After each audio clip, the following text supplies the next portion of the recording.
In this module, we went over the types of crime. Homicide was briefly mentioned, and this week I have decided to cover it. The article I found was based in St. Louis, Missouri, and Ivy Scott explained investigating a homicide for her community.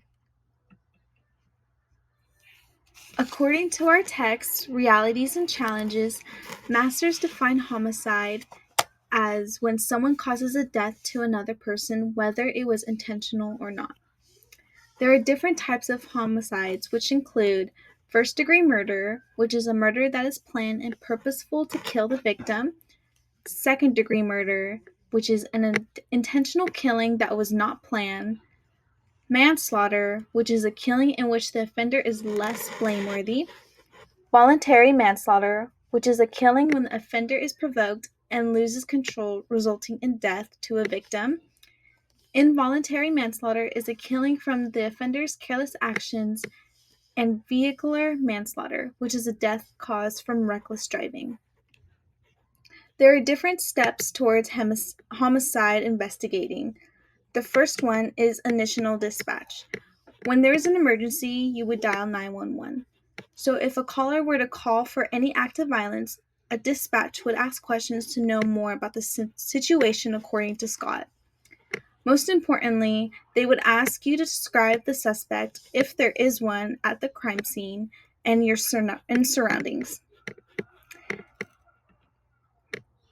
Then, investigators would start to collect intelligence, which is like at the start of an investigation, investigators will use the initial dispatch call to fully assess the case before collecting evidence. They will look close at cameras, if there are any, and possible license plate that was recorded from witnesses. Then they must identify the victim. A victim can be identified from their wallet, fingerprints, or asking the neighborhood to narrow down who is missing at that time.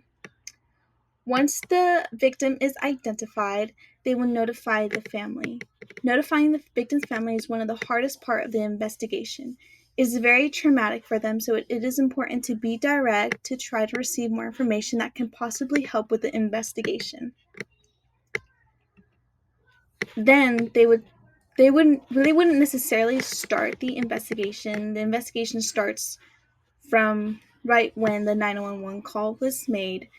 So investigators gather every information they possibly could to help identify the suspect. For example, if the victim had any enemies, romantic relationships, or most importantly, who they were with last, according to Scott. They will assess the crime scene, interrogate potential suspects or friends of the victim, and try to uncover new leads. Then, if possible, they could identify the suspect. When investigators zeroes in on a suspect, they bring them in for questioning and look for specific evidence they will need to solve the case. Sometimes a warrant is needed, which we covered in Module 1, that is part of the due process model, according to Masters. Information about a suspect will not be released unless an arrest was made. Then they would make an arrest. When the investigators have enough evidence to arrest a suspect, they will arrest them. In St. Louis, suspects are held in jail for 48 hours until someone presses charges.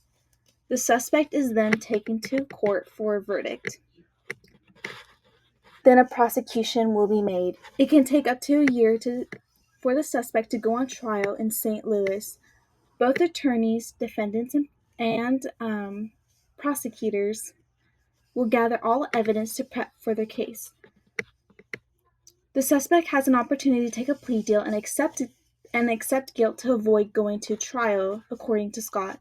If the case does go to trial, defendants and prosecutors will plead to the jury, and the jury will decide if the suspect is guilty or not. Thank you.